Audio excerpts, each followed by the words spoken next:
शांति। आज 24/12/2023, 24 दिसंबर 2023। आज बाबा की अव्यक्त मुरली जो कि 3/4/1997 में बाबा ने सुनाई थी। आज इस मुरली का शीर्षक है पुराने संस्कार को खत्म कर निजी संस्कार धारण करने वाले अब रेडी बनो। तुम्हारे जो पुराने संस्कार हैं वो बाबा कहते हैं माया के संस्कार हैं, 5 विकारों के संस्कार हैं, उनको खत्म कर अपने निजी संस्कार धारण करने वाले एवर रेडी बनो। आज इस मुरली के मुख्य पॉइंट्स देखेंगे। आज शिव बाबा अपने चारों ओर के विश्व के बाबा के लब में, बाबा के प्यार में लीन और लकी बच्चों को देख रहे हैं। हर एक बच्चे के भाग्य को पर बाबा को नाज है। मेरे बच्चे वर्तमान समय इतने महान हैं जो सारे कल्प में चाहे देवता स्वरूप में हो, चाहे धर्म नेताओं के रूप में हो, चाहे महात्माओं के रूप में हो, चाहे पदमपति आत्माओं के रूप में, किसी का भी इतना भाग्य नहीं। शिव बाबा अपने बच्चों पर बहुत नाज कर रहे हैं। तो बाबा कहते हैं इतने भाग्यशाली मेरे बच्चे हैं जितना आप ब्राह्मणों का भाग्य है। तो अपने ऐसे श्रेष्ठ भाग्य को सदा स्मृति में रखते हो। बाबा कहते हैं आपका भाग्य इतना अच्छा है, चाहे वो महात्मा के स्वरूप में हो, चाहे पद्मपति आत्माओं के रूप में हो, चाहे धर्म नेताओं के रूप में हो, चाहे देवताओं के रूप में हो। तो बाबा कहते हैं आपके सामने, आप ब्राह्मणों के सामने किसी का भी इतना भाग्य नहीं। तो ऐसे भाग्य का नशा रहता है। सदा ये अनहद गीत मन में गाते रहते हो, वह भाग्य विधाता बाबा और वह मुझ श्रेष्ठ आत्मा का भाग्य। बाबा कहते हैं सदा ये गीत गाते रहते हो कि वह मेरा भाग्य विधाता परमात्मा, वह मेरा श्रेष्ठ भाग्य। अब किसी से भी पूछो तब सब बच्चे यही लक्ष्य रख के चलते हैं। अब इस समय बाबा कहते हैं बच्चे लक्ष्य भी बहुत अच्छा रख रहे हैं। कौन सा लक्ष्य रख रहे हैं? लक्ष्य रख के चलते हैं कि मुझे शिव बाबा की तरह बनना है। जैसे मेरा बाबा शांति का सागर है, प्रेम का सागर है, रहम दिल है, इस संसार को पावन बनाने वाला है, ऐसी मैं आत्मा भी अपने शिव बाबा के समान हूँ। तो बाबा कहते हैं लक्ष्य बहुत अच्छा रखते हो। जब लक्ष्य श्रेष्ठ है तो बहुत अच्छा, फिर कभी मर्ज क्यों हो जाता है? अब लक्ष्य तो बहुत अच्छा रखते हो लेकिन फिर भी लक्ष्य से भटक क्यों जाते हो? कारण क्या है? तो बाबा से इतने अच्छे वायदे भी करते हो, बाबा हम इस लक्ष्य में, इस सृष्टि को पावन बनाने में आपकी सहायता करेंगे। रूह रेहान भी करते हो, बात भी बाबा से करते हो, फिर भी लक्ष्य और लक्षण में अंतर क्यों हो जाता है? उसके लिए बाबा कहते हैं बाबा ने देखा 3 बातें हैं। पहली, एक है सोचना, दूसरा उस सोच को संकल्प करना, दूसरा है बोलना वर्णन करना, तीसरा है कर्म में प्रैक्टिकल अनुभव में और चलन में लाना। पहला है, एक है सोचना माना संकल्प करना, दूसरा है बोलना वर्णन करना और तीसरा है कर्म में लाना। जो भी हम कर्म करते हैं उसको प्रैक्टिकल में लाना माना अपनी चलन में लाना। अब कर्म में लाना तो तीनों का समान बैलेंस कम है। जो हम सोचते हैं उसको हम बोलते नहीं और जो बोलते हैं उसको कर्म में लाते नहीं। तो बाबा कहते हैं इसमें बैलेंस बिगड़ जाता है। जब बैलेंस होता है तो निश्चय और नशा इमर्ज होता है और जब बैलेंस कम है तो निश्चय और नशा मर्ज हो जाता है।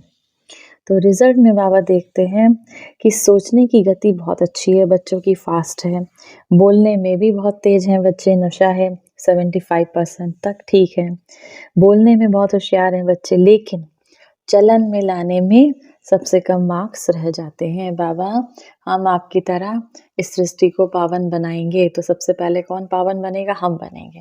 तो बाबा कहते हैं बहुत अच्छा सोचते हो।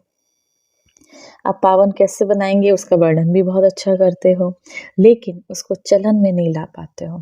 जब तक धारणा हमारी अच्छी नहीं है, बाबा कहते हैं चलन में प्रैक्टिकल में लाना है, उसमें मार्क्स कम हो जाते हैं। तो 2 बातों तक ठीक है लेकिन तीसरी बात में बहुत कम है। कारण क्या है? जब संकल्प भी अच्छा था, बोल भी बहुत सुंदर है, फिर प्रैक्टिकल में कम क्यों हो जाता है? कारण क्या है जानते हो? तो बाबा कहते हैं कारण एक ही है। एक कारण है जो भी धारणा की बातें सुनते हो, करते हो, चाहे वो शक्तियों के रूप में हो। अब चाहे हम शक्ति, जैसे हमारे अंदर सहन शक्ति, हमारे अंदर परखने की शक्ति हो, चाहे वो निर्णय लेने की शक्ति हो, किसी के स्वरूप में, शक्ति के स्वरूप में हो, चाहे गुणों के स्वरूप में हो, शांति, सुख, प्रेम, आनंद के गुणों के रूप में हो। धारणा की बातें बहुत अच्छी-अच्छी करते हो। इतनी अच्छी करते हो, सुनने वाले भी बहुत खुश हो जाते हैं, अच्छा-अच्छा कह के तालियाँ बजाते हैं। बहुत अच्छा कहा।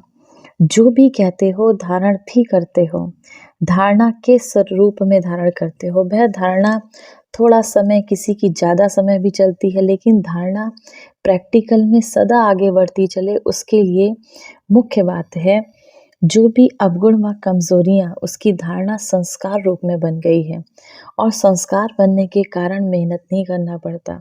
छोड़ना भी चाहते हैं, अच्छा भी नहीं लगता, फिर भी कहते हैं मेरा संस्कार ऐसा है। अब बाबा कहते हैं धारणा तो करते हो थोड़े समय, लेकिन जो भी आप बाबा के ज्ञान की इस धारणा कर रहे हो वो बहुत लंबे समय तक रहे, उसके लिए कमज़ोर संस्कार नहीं करने, कमज़ोर संकल्प नहीं करने हैं। क्या होता है, क्या कहते हैं बच्चे? बाबा कहते हैं अवगुण जो धारणा संस्कार के रूप में बन गई है, उसमें आपको क्या कहते हैं उन संस्कारों के लिए? मेरा संस्कार ऐसा है। आप बुरा नहीं मानना, मेरा संस्कार ही ऐसा है। अब संस्कार बना कैसे, बनाया कैसे? तो बाबा ने कहा द्वापर से ही उल्टे संस्कार बन गए। बहुत जन्मों के हमारे संस्कार उल्टे बनते, जैसे क्रोध का संस्कार वो इस जन्म का नहीं है। किसी किसी को कहते हैं, किसी किसी को बहुत क्रोध आता है, तो वो भी बाबा कहते हैं कि वो आपके बहुत टाइम से संस्कार चला आ रहा है क्रोध का।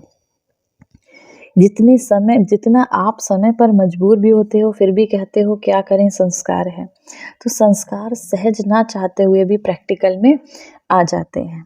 किसी को क्रोध आ जाता है, थोड़ा समय के बाद कहते हैं आप बुरा मत मानना, मेरा संस्कार ही ऐसा है। तो अब गुणों को संस्कार बनाया, गुणों को संस्कार क्यों नहीं बनाया? अब बाबा यहाँ पे बच्चों से क्वेश्चन करते हैं। ये कहते हो मेरा संस्कार क्रोध का है, मुझे थोड़ा सा अहम आ जाता है, मेरा मोह का है। फिर बाबा बच्चों से आज क्वेश्चन कर रहे हैं, जैसे आपने अवगुणों को अपना संस्कार बना लिया, गुणों को क्यों नहीं बनाया? प्रेम स्वरूप अगर क्रोध का संस्कार है तो मेरा प्रेम का क्यों नहीं, शांति का क्यों नहीं, आनंद का क्यों नहीं, सभी को शक्ति देने का क्यों नहीं? तो गुणों को संस्कार क्यों नहीं बनाया?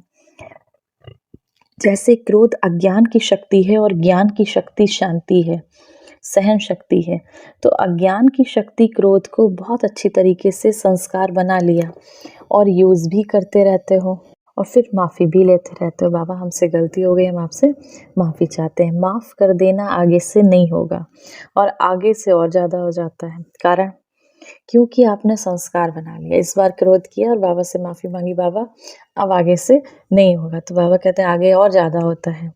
फिर क्या होता है? बाबा कहते हैं कारण उसका ये है कि आप बोलते बोलते बोलते बोलते कोई काम करते करते करते करते वो हमारा संस्कार बन जाता है। तो बाबा एक ही बात बच्चों को बार बार सुनाते हैं।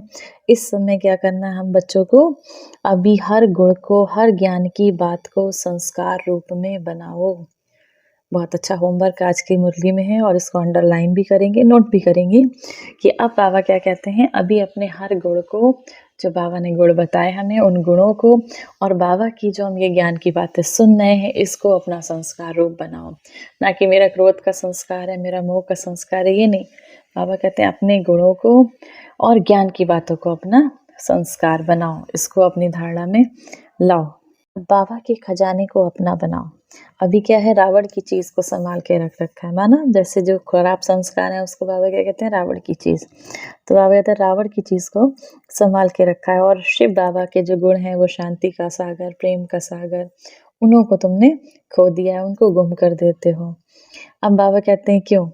रावण से प्यार है या बाबा से प्यार है? कहेंगे सभी को बाबा बहुत अच्छा लगता है। फिर बाबा कहते हैं लेकिन जो अच्छा लगता है उसकी बात निश्चय की स्याही से दिल में समा जाती है। अब अगर शिव बाबा अच्छा लगता है तो उनकी बातें निश्चय की स्याही से दिल में समा लेना चाहिए। फिर रावण के संस्कार के वश क्यों होते हो? फिर कहते भी हो बाबा आपसे हमारा बहुत प्यार है। फिर बाबा से पूछते हो बाबा आपका कितना प्यार है? फिर कहते हैं बाबा आकाश, तो कहते भी हो बाबा आकाश से। बाबा अगर पूछते हैं कि बच्चों आप हमसे कितना प्यार करते हो, तो बच्चे क्या कहते हैं? बाबा आकाश से भी ज़्यादा। बाबा सुनकर बहुत खुश होते हैं कि बच्चे कितने भोले हैं। कहते तो हैं बाबा से प्यार है, फिर बाबा के उन गुणों को धारण क्यों नहीं कर पाते?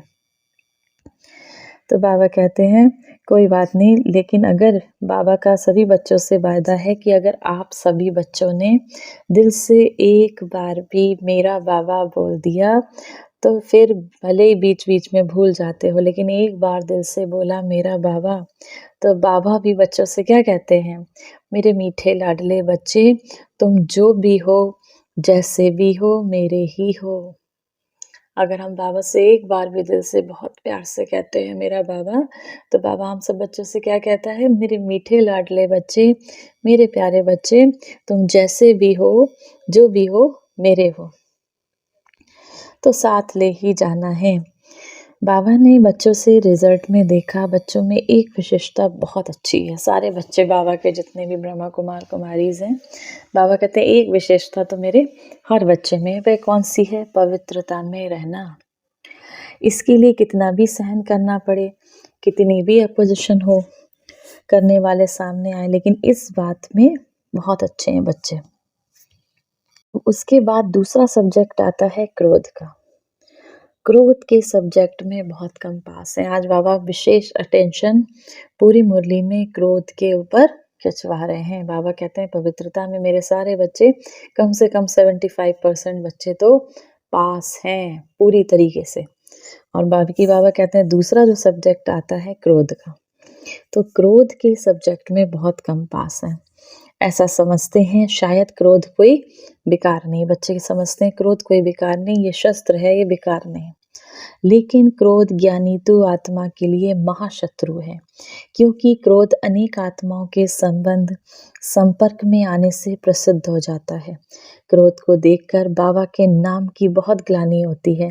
कहने वाले भी ये कहते हैं, देख लिया ज्ञानी तू आत्मा बच्चों को। क्रोध के बहुत से रूप हैं। एक तो महान रूप आप अच्छी तरह से जानते हो, ये क्रोध कर रहा है। दूसरा क्रोध का स्वरूप है किसी से ईर्ष्या करना, द्वेष करना, घृणा करना, ये भी क्रोध का रूप है। तो बाबा कहते हैं इस रूप में जोर से बोलना या बाहर से रूप दिखाई नहीं देता। इस जैसे बाहर क्रोध होता है तो क्रोध की अग्नि रूप है ना, वह अंदर ही अंदर खुद को जला, अगर किसी से ईर्ष्या हो रही है तो अंदर ही अंदर बाबा कहते हैं उस अग्नि से दूसरे अंदर ही अंदर वो जलता रहता है, और जो बाहर का स्वरूप होता है क्रोध का वो दूसरों को जलाता है। ऐसे ईर्ष्या देश घृणा जिसमें ये अग्नि अंदर ही अंदर जलाती है, बाहर से लाल पीला नहीं होता, लाल पीला फिर भी ठीक है, लेकिन वह अंदर से काला कर देता है। तो तीसरा क्रोध का चतुराई का रूप एक और बता रहे हैं बाबा। पहला जो कि मुंह पे क्रोध कर दिया, गुस्सा कर दिया, जोर से बोला। दूसरा ईर्ष्या द्वेष घृणा। तीसरा स्वरूप भी बाबा बता रहे हैं। तीसरा स्वरूप है वो क्या है, कहने में समझने में ऐसे समझते हैं कि कहाँ कहाँ बहुत सीरियस होना पड़ता है, कहाँ कहाँ लॉ भी उठाना, कानून भी उठाना पड़ता है कल्याण के लिए। अब ये कल्याण या नहीं वह अपने से पूछो। अब कल्याण है लॉ उठाने में या नहीं, बाबा कहते हैं वो अपने से पूछो। बाबा ने किसी को अपने हाथ में कानून उठाने की छुट्टी नहीं दी। बहुत से बच्चे ऐसे भी दायरे क्रॉस करते हैं क्रोध में। तो बाबा उन बच्चों को समझा रहे, बाबा हमारा सतगुरु भी है, टीचर भी है, हमारा पिता भी है। हर बाबा चाहता है कि हर स्वरूप में मेरे बच्चे बहुत अच्छे निकलें। तो इतनी पालना, इतना प्यार से एक पिता जो परमात्मा है हमारा, वही हमको समझा सकता है। तो बाबा कहते हैं लॉ कोई नहीं उठा सकता, लेकिन निमित्त है, तो बाबा द्वारा बनाए हुए लॉ को रिवाइज करना पड़ता है। निमित्त बनने वालों को इतनी छुट्टी है, सबको नहीं। निमित्त है माना बाबा कहते हैं अगर कोई, बाबा जैसे किसी सेंटर के बहुत प्रमुख हैं, अगर कोई ऐसी बात होती है तो लॉ उठाना पड़ जा सकता है, कोई ऐसी परिस्थिति आती है, लेकिन इतनी अथॉरिटी निमित्त वालों को है, हर किसी को नहीं। माना बहुत बड़ी जो टीचर्स बहनें हैं, अगर कोई ऐसी स्टेज, ऐसी कोई परिस्थिति आती है, वो ऐसा काम कर सकते हैं।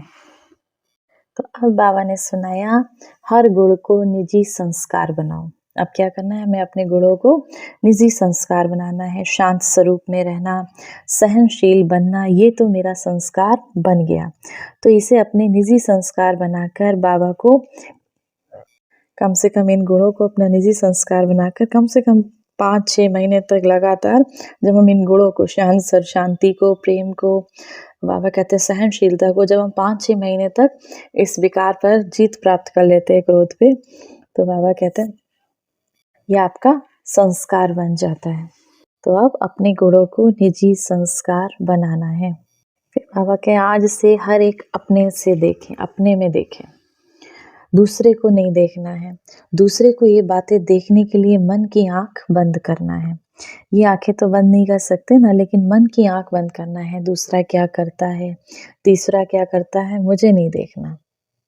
क्या होता है अगर कभी हम इस ज्ञान मार्ग में साथ चल रहे हैं, अगर हमारा साथी थोड़ा-सा भी पीछे रह गया, तो उसकी कमज़ोरियाँ देखने लगते हैं, सुनने भी लगते हैं।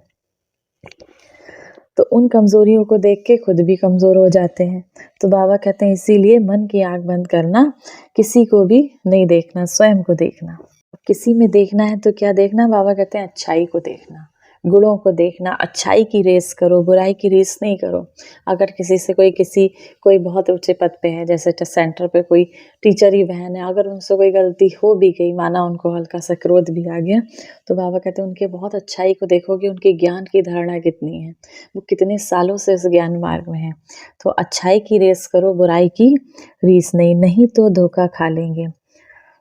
अच्छा, चारों ओर के सर्व बाबा के प्यार में समाई हुई आत्माएँ, सर्व शिव बाबा की सेवाधारी आत्माएँ, सर्व सहज पुरुषार्थ को अपनाने वाली श्रेष्ठ आत्माएँ, सदा शिव बाबा समान बनने के लक्ष्य और लक्षण को समान बनाने वाली बाबा के समीप आत्माओं को बाबा का बहुत-बहुत याद, प्यार और नमस्ते। वरदान है आज की मुरली से, सबको अमर ज्ञान दे, अकाले मृत्यु के भय से छुड़ाने वाले शक्तिशाली सेवादारी भव।